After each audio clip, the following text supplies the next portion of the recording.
بسم اللہ الرحمن الرحیم اذا جاء نصر اللہ والفتح ورأيت الناس يدخلون في دين الله أفواجا فسبح بحمد ربك واستغفره إنه كان توابا۔ سورہ نصر ہے اور یہ اس میں آپ دیکھ رہے ہوں گے کہ مدنیہ لکھا ہوا ہے۔ اس کا مطلب یہ ہے کہ یہ ہجرت کے بعد نازل ہوئی ہے۔ نبی کریم صلی اللہ علیہ وسلم نے جب مکہ مکرمہ سے مدینہ منورہ کی طرف ہجرت فرمائی تھی تو اس ہجرت کے بعد یہ سورت نازل ہوئی ہے، اسی لیے اس کے اوپر مدنیہ لکھا ہوا ہے۔ اور اس سورت کے اندر کل 3 آیات ہیں، اور اس سورت کا پس منظر یہ ہے کہ نبی کریم صلی اللہ علیہ وسلم کو اللہ تعالیٰ نے اس دنیا میں ایک خاص مقصد کے لیے بھیجا تھا، اور وہ مقصد یہ تھا کہ لوگوں کو گمراہیوں سے نکال کر ہدایت کی طرف لے کے آنا۔ تو یہ کام نبی کریم صلی اللہ علیہ وسلم نے شروع فرمایا مکہ مکرمہ میں 40 سال جب کہ آپ کی عمر مبارک تھی، اس وقت آپ کو نبوت ملی اور آپ نے یہ کام شروع فرمایا، تبلیغ کی، اللہ تعالیٰ کے دین کی طرف لوگوں کو بلایا، اور بہت ہی زیادہ تکلیفیں بھی برداشت کی، بہت ہی زیادہ مشقت بھی برداشت کی، لیکن اس کام کو نبی کریم صلی اللہ علیہ وسلم مستقل کرتے رہے، یہاں تک کہ اللہ تعالیٰ نے فتح کے دروازے آپ کے اوپر کھول دیے اور اللہ تعالیٰ کی مدد آ گئی، اور لوگ جو ہے وہ دین اسلام میں داخل ہونے لگے۔ تو جب یہ بات سامنے آئی کہ بہت کثیر تعداد میں لوگ شامل ہو گئے ہیں اس دین اسلام میں، اور فتح مکہ کا بھی واقعہ جو ہے وہ پیش آنے والا تھا جب یہ صورت نازل ہوئی ہے، تو جب فتح مکہ کا واقعہ پیش آیا تو اس کے بعد اور مزید جوق در جوق، جماعت در جماعت لوگ دین اسلام میں داخل ہوئے۔ تو نبی کریم صلی اللہ علیہ وسلم کا دنیا میں آنے کا جو مقصد تھا وہ پورا ہو گیا اور وہ مکمل ہو گیا، لوگوں کو ہدایت حاصل ہو گئی اور لوگ جو ہے وہ دین اسلام میں داخل ہو گئے۔ تو وہ مقصد جب پورا ہو گیا تو اللہ تعالیٰ آپ کو اس صورت کے اندر ایک بہت ہی خفیف انداز میں یہ اشارہ فرما رہے ہیں کہ جب آپ کا یہ مقصد پورا ہو گیا تو اب آپ جو ہے وہ آخرت کی تیاری کر لیں، اور دنیا کے اندر اب آپ کا قیام بھی بہت کم رہ گیا۔ تو اس صورت کو نازل کرنے کا مقصد یہی ہے، اور جب یہ صورت نازل ہوئی اور نبی کریم صلی اللہ علیہ وسلم نے اس صورت کو تلاوت فرمایا تو بہت سارے صحابہ کرام بیٹھے ہوئے تھے اس مجلس میں۔ تو اس صورت میں چونکہ اللہ تعالیٰ کی مدد کا ذکر ہے اور فتح مکہ کا ذکر ہے تو صحابہ کرام خوش ہوئے، اور سب جو ہے وہ خوش ہونے لگے کہ بھائی اللہ تعالیٰ نے یہ بشارت دی ہے کہ فتح مکہ بھی ہوگا اور اللہ تعالیٰ کی مدد بھی آئے گی۔ لیکن حضرت عباس رضی اللہ تعالیٰ عنہ جو آپ کے سگے چچا ہیں وہ یہ سن کے رونے لگے۔ تو صحابہ کرام نے پوچھا کہ آپ رو کیوں رہے ہیں، یہ تو خوشی کا مقام ہے۔ تو انہوں نے یہ فرمایا کہ اس صورت میں اللہ تعالیٰ نے نبی کریم صلی اللہ علیہ وسلم کی عمر مبارک بہت کم رہ جانے کا اشارہ فرمایا ہے، کیونکہ جو مقصد تھا وہ اب ہو گیا پورا، اور اسلام جو ہے وہ پھیلنے لگا، اور ایک مضبوط دین کے طور پہ اسلام جو ہے وہ نمایاں ہو گیا، اور بے شمار لوگوں نے اسلام قبول کر لیا۔ مکہ مکرمہ میں بھی لوگ جو ہیں وہ مسلمان ہو گئے، مدینہ منورہ میں بھی مسلمان ہو گئے۔ تو اب یہ صورت میں اور خاص طور پہ آخر میں جو اللہ تعالیٰ نے فرمایا ہے کہ اپنے رب کی آپ تعریف کیجئے اور اس سے استغفار کیجئے، تو اس سے یہ پتہ چلتا ہے کہ نبی کریم صلی اللہ علیہ وسلم کی عمر مبارک کم رہ گئی ہے، اور پھر ان کی بات بالکل درست ثابت ہوئی، اور اس کے چند سال کے بعد ہی نبی کریم صلی اللہ علیہ وسلم کا انتقال ہو گیا۔ بہت زیادہ اس کے بعد آپ اس دنیا میں نہیں رہے۔ اور مفسرین کرام یہ بھی بتاتے ہیں کہ یہ جو سورہ نصر ہے یہ وہ آخری صورت ہے جو مکمل طور پہ نبی کریم صلی اللہ علیہ وسلم پر نازل ہوئی ہے۔ اس کے بعد کچھ آیات تو نازل ہوئی ہیں، جیسے کہ الیوم اکملت لکم دینکم والی آیت ہے سورہ مائدہ میں، وہ نازل ہوئی، لیکن جو ایک مکمل صورت ہے آخری، وہ آخری صورت یہی ہے۔ جو مکمل صورت نازل ہوئی ہے وہ یہی ہے جو آخری مکمل صورت نازل ہوئی ہے۔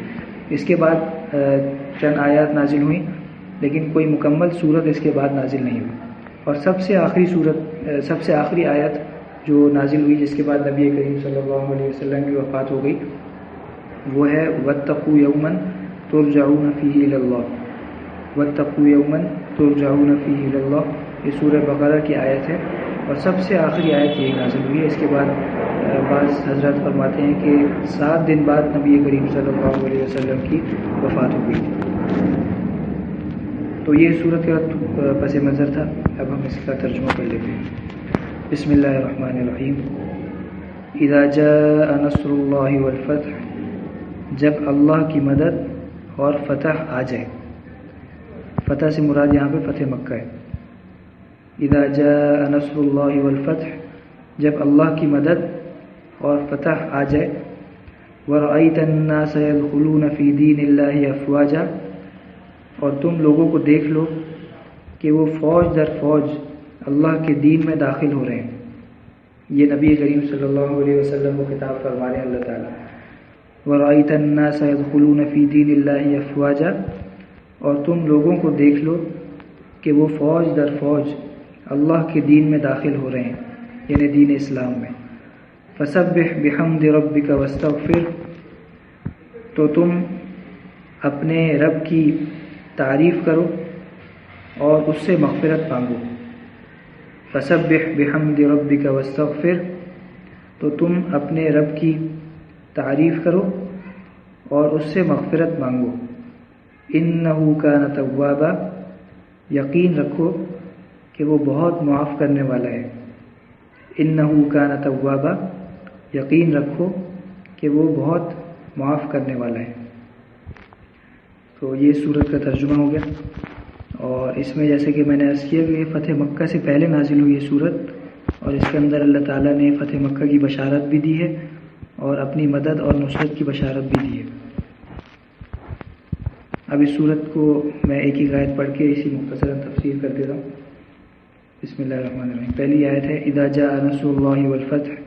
اس میں نے عرض کر دیا کہ فتح سے مراد فتح مکہ ہے، اور نصر اللہ کا مطلب اللہ تعالیٰ کی مدد۔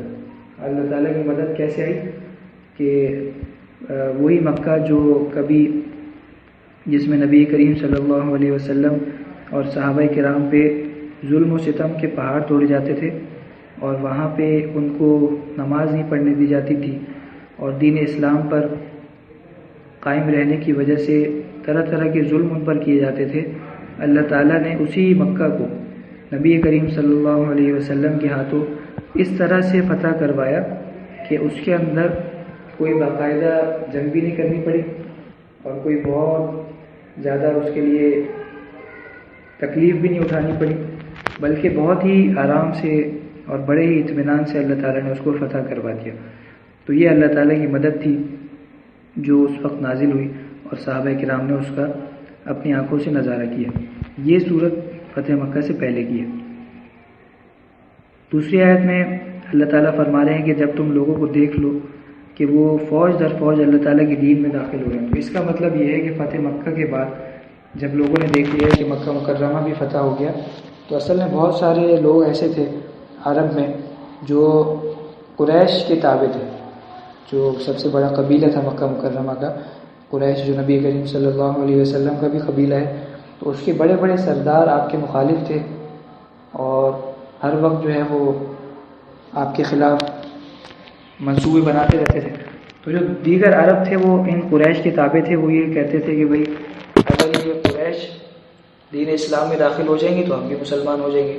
تو اس وجہ سے جب فتح مکہ ہو گیا اور اس موقع پہ قریش نے بھی اسلام قبول کر لیا، اور باقی جو کچھ سرداران قریش رہ گئے تھے وہ فرار ہو گئے، وہاں سے بھاگ گئے مکہ مکرمہ سے، تو اس وقت پھر جب لوگوں نے یہ دیکھ لیا کہ اب تو قریش بھی اسلام میں داخل ہو چکے، مکہ مکرمہ بھی نبی کریم صلی اللہ علیہ وسلم کے قبضے میں آ گیا، تو جو جھجک تھی لوگوں میں اور جو ہچکچاہٹ تھی وہ دور ہو گئی، اور اس طرح سب لوگ بڑے ہی اطمینان سے اور بڑی بڑی تعداد میں آ کے نبی کریم صلی اللہ علیہ وسلم کے دست مبارک پہ اسلام قبول کرنے لگے۔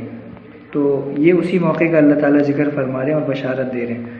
تو اس موقع پہ فرماتے ہیں کہ یمن سے ایک جماعت آئی، اس کے اندر 700 لوگ تھے، اور وہ سارے جو ہیں وہ مسلمان ہونے کے لیے آئے تھے، اور وہ راستے میں اذانیں دیتے ہوئے آئے اور قرآن مجید کی تلاوت بھی کرتے ہوئے آئے، اور مکہ مکرمہ میں آ کے نبی کریم صلی اللہ علیہ وسلم کے ہاتھ پہ انہوں نے اسلام قبول کیا۔ اور اسی طرح اور بے شمار جماعتیں مختلف جگہوں سے آئیں اور آپ کے ہاتھ پہ اسلام قبول کیا انہوں نے۔ تو یہ اس کا ذکر اللہ تعالیٰ اس آیت میں فرما رہے ہیں۔ تیسری آیت میں اللہ تعالیٰ نے خاص طور پہ اشارہ فرمایا ہے کہ اب آپ کی عمر مبارک کم رہ گئی، اس وجہ سے آپ اپنے رب کی تعریف کیجیے۔ تعریف تو پہلے بھی کرتے تھے، لیکن اب زیادہ اور زیادہ، یعنی خاص طور پہ آپ اس کے اندر زیادہ وقت لگائیں اور بہت ہی یکسوئی کے ساتھ اللہ تعالیٰ کی تعریف بھی کریں اور اللہ تعالیٰ سے مغفرت بھی مانگیں۔ وَاسْتَغْفِرُوا کا مطلب اور اس سے مغفرت بھی مانگو۔ تو اس کے اندر ایک یہ سوال پیدا ہوتا ہے کہ نبی کریم صلی اللہ علیہ وسلم اور تمام کے تمام انبیاء کرام وہ تو معصوم ہوتے ہیں، ان سے کبھی بھی کوئی گناہ سرزد ہو ہی نہیں سکتا، تو پھر جب گناہ ہی سرزد نہیں ہو سکتا تو یہ مغفرت کس چیز کی مانگے؟ تو اس میں مفسرین کرام یہ فرماتے ہیں کہ گناہ تو واقعی انبیاء کرام سے کبھی نہیں ہو سکتا، اور تمام کے تمام انبیاء کرام معصوم ہوتے ہیں اور اللہ تعالیٰ کی خاص حفاظت میں ہوتے ہیں، اور گناہ کا سرزد ہونا بالکل ناممکن ہے انبیاء کرام سے۔ لیکن یہاں پہ جو مغفرت کا ذکر ہے وہ اس وجہ سے ہے کہ ایک تو امت کو بھی تعلیم دینی ہے، نبی کریم صلی اللہ علیہ وسلم کی جو امت ہے، جو ہم لوگ ہیں، ان کو تعلیم دینا بھی مقصد ہے کہ بھائی دیکھو، جب نبی کو یہ تلقین کی جا رہی ہے کہ جو بالکل معصوم ہیں اور کوئی گناہ بھی ان کے ذمے میں نہیں ہے، تو تمہیں تو کتنا زیادہ اہتمام کرنا چاہیے استغفار کا۔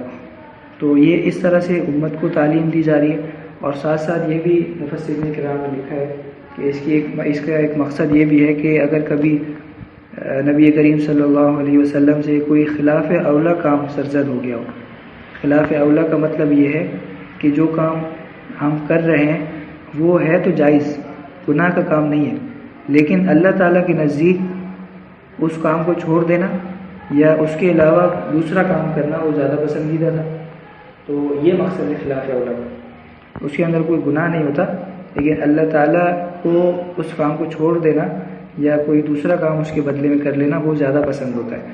تو اس طرح کا اگر کوئی خلاف اولا کام نبی کریم صلی اللہ علیہ وسلم سے کبھی سرزد ہو گیا ہو تو اس کے لیے یہ اللہ تعالیٰ نے فرمایا کہ آپ اس کے لیے استغفار کر لیجئے، تاکہ اگر کوئی کام اس طرح سے ہو چکا ہو سرزد تو وہ بھی زائل ہو جائے، اس کا اثر ختم ہو جائے، اور آپ بالکل ہی پاک اور صاف حالت میں اللہ تعالیٰ سے ملاقات کریں۔ تو اس وجہ سے یہ دونوں مقاصد مفسرین کرام نے بیان فرمائے۔ آخری آیت میں انہ کان توابا فرما کے اللہ تعالیٰ نے بتا دیا کہ اللہ تعالیٰ بہت ہی معاف کرنے والے ہیں۔ تو انا کا جو لفظ ہے یہ عربی زبان کے اندر اس وجہ سے استعمال ہوتا ہے کہ آگے جو بات کہی جا رہی ہے وہ بالکل یقینی ہے اور اس کے اندر کسی بھی قسم کا کوئی شک نہیں ہے۔ تو یہ ہم جیسے گناہ گاروں کے لیے بہت ہی امید افزا بات ہے کہ اللہ تعالیٰ نے فرمایا ہے کہ تم یقین رکھو کہ اللہ تعالیٰ بہت ہی معاف کرنے والے ہیں۔ تو اس وجہ سے جب بھی اگر کبھی بھی کوئی گناہ سرزد ہو جائے تو فوری طور پر اس سے معافی مانگ لینی چاہیے، اللہ تعالیٰ سے معافی مانگ کے توبہ کر لیں، استغفار کر لیں تو اللہ تعالیٰ معاف فرما دیتے ہیں۔ اور جب بھی کبھی ہم توبہ کریں تو اس کے اندر جو توبہ کی شرائط ہیں جو مفسرین کرام نے بیان فرمائی ہیں اس کا بھی لحاظ رکھا جائے۔ اس میں سے سب سے پہلی شرط تو یہ ہے کہ جس گناہ سے آپ توبہ کر رہے ہیں وہ گناہ فوری طور پہ آپ چھوڑ دیں۔ ایسا نہ ہو کہ وہ گناہ بھی کیے جا رہے ہیں اور ساتھ ساتھ استغفر اللہ کی تسبیح بھی پڑھ لیں، تو ایسا نہیں ہونا چاہیے۔ جیسے خدا نخواستہ آنکھوں کا غلط استعمال ہے، تو آنکھوں کا غلط استعمال چل رہا ہے، بد نظری ہو رہی ہے اور ساتھ ساتھ جو ہے وہ توبہ بھی کر رہے ہیں، تو ایسی توبہ کا کوئی اعتبار نہیں ہے۔ تو فوری طور پہ اس گناہ کو چھوڑنا ضروری ہے۔ اور دوسرے نمبر پہ شرط یہ ہے کہ جو گناہ آپ نے کیا ہے اس کے اوپر آپ کو شرمندگی ہونی چاہیے اور ندامت ہونی چاہیے، اور اللہ تعالیٰ کے سامنے اس بات کا اظہار ہونا چاہیے کہ اللہ یہ کام غلطی سے ہو گیا اور مجھے ایسا نہیں کرنا چاہیے تھا اور میں اس پر شرمندہ ہوں اور میں نادم ہوں۔ یہ دوسری شرط۔ اور تیسری شرط یہ ہے کہ جس وقت آپ توبہ کر رہے ہیں اس وقت آپ کا یہ پختہ عزم ہو اور بالکل پکا ارادہ ہو کہ آئندہ کبھی بھی اس گناہ کو میں نہیں کروں گا۔ توبہ کرتے وقت یہ پکا ارادہ ہونا چاہیے آپ کا۔ تو پھر اگر خدا نخواستہ ان سب باتوں کے باوجود پھر دوبارہ سے کوئی گناہ ہو جائے تو پھر دوبارہ اللہ تعالیٰ سے توبہ کر لیں. اللہ تعالیٰ جو ہے بہت ہی زیادہ غفور الرحیم ہے، وہ فوراً معاف کرنے والے ہیں، فوراً معاف فرما دیتے ہیں. لیکن بس جب بھی توبہ کریں ان 3 شرائط کا ضرور لحاظ رکھیں، کیونکہ اصل توبہ وہی ہے جو ان 3 شرائط کے ساتھ کی جائے. اس کے علاوہ اگر کوئی ایسی توبہ کر رہا ہے جس کے اندر یہ شرائط کو وہ ملحوظ نہیں رکھتا، ان کا خیال نہیں رکھتا، تو اس توبہ کا اعتبار نہیں ہے. اور جو تیسری شرط ہے کہ توبہ کرتے وقت پکا ارادہ ہو کہ آئندہ میں کبھی بھی یہ کام نہیں کروں گا.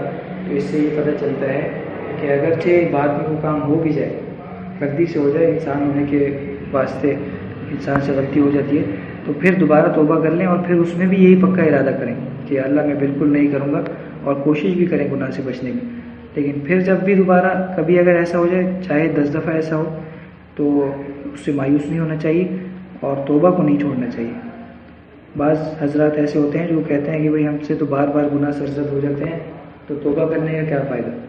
توبہ کرنے کا بہت زیادہ فائدہ ہے، اور اس کا فائدہ یہ ہے کہ جو پہلے کے جو گناہ آپ سے سرزد ہوئے ہیں وہ اللہ تعالیٰ آپ کے نامہ اعمال سے مٹا دیتے ہیں اور فرشتوں کو بھی بلا دیتے ہیں. تو ایک وہ آدمی ہے جو گناہ بھی کیے جا رہا ہے اور توبہ بھی نہیں کر رہا، تو اس کے وہ سارے کے سارے گناہ اس کے نامہ اعمال میں لکھے ہوئے ہیں. اور ایک وہ آدمی ہے جو گناہ تو کرتا ہے اور گناہ کرتا نہیں ہے، بلکہ انسان ہونے کی وجہ سے اس سے سرزد ہو جاتے ہیں. وہ بچنے کی کوشش کرتا ہے لیکن پھر بھی کبھی بہک جاتا ہے، بھٹک جاتا ہے، انسان ہے کیونکہ. لیکن ساتھ ساتھ جو ہے وہ پھر جب بھی گناہ کر لیتا ہے اس کو ندامت ہوتی ہے اور ان 3 شرائط کے ساتھ توبہ بھی کر لیتا ہے، تو اس کے جو پیچھے کے گناہ تھے، پیچھے کا جو اس کا نام اعمال ہے، وہ سارا کا سارا صاف ہوتا رہتا ہے.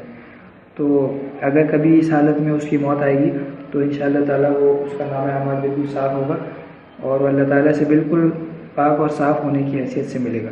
بس شرط یہ ہے کہ ان 3 شرائط کا ہم لحاظ رکھیں اور اس طرح اللہ تعالیٰ سے توبہ کریں. تو یہ صورت بھی ہماری مکمل ہو گئی. اس کے اندر ایک روایت میں آپ کو بتا دیتا ہوں جو اس صورت سے ہی متعلق ہے. حضرت ام سلمہ رضی اللہ تعالیٰ عنہ فرماتی ہیں کہ جب یہ صورت نازل ہوئی تو نبی کریم صلی اللہ علیہ وسلم اٹھتے بیٹھتے اور آتے جاتے ہر وقت ایک تسبیح پڑھتے تھے، جو تسبیح یہ ہے: سبحان اللہ و بحمدہ استغفر اللہ و اتوب الیہ. سبحان اللہ و بحمدہ استغفر اللہ و اتوب الیہ. یہ تسبیح جو ہے وہ اس وجہ سے پڑھتے تھے کہ اس کے اندر اللہ تعالیٰ کی تعریف بھی آ رہی ہے اور استغفار بھی آ رہا ہے اور توبہ بھی آ رہی ہے. تو جس چیز کا حکم دیا گیا ہے، اللہ تعالیٰ نے جس چیز کا اس صورت میں حکم دیا ہے آپ کو، اس مختصر سے کلمے میں وہ ساری کی ساری چیزیں آ جاتی ہیں. اس وجہ سے نبی کریم صلی اللہ علیہ وسلم اٹھتے بیٹھتے یہ کلمہ پڑھا کرتے تھے تاکہ اللہ تعالیٰ کے اس حکم پر عمل ہو جائے. تو یہاں پہ آ کے ہمارا وقت بھی مکمل ہو گیا اور ہماری صورت بھی پوری ہو گئی. صلی اللہ تعالیٰ علیہ وسلم محمد وعلی آلہ وصحبہ اجمعین. آمین برحمتک.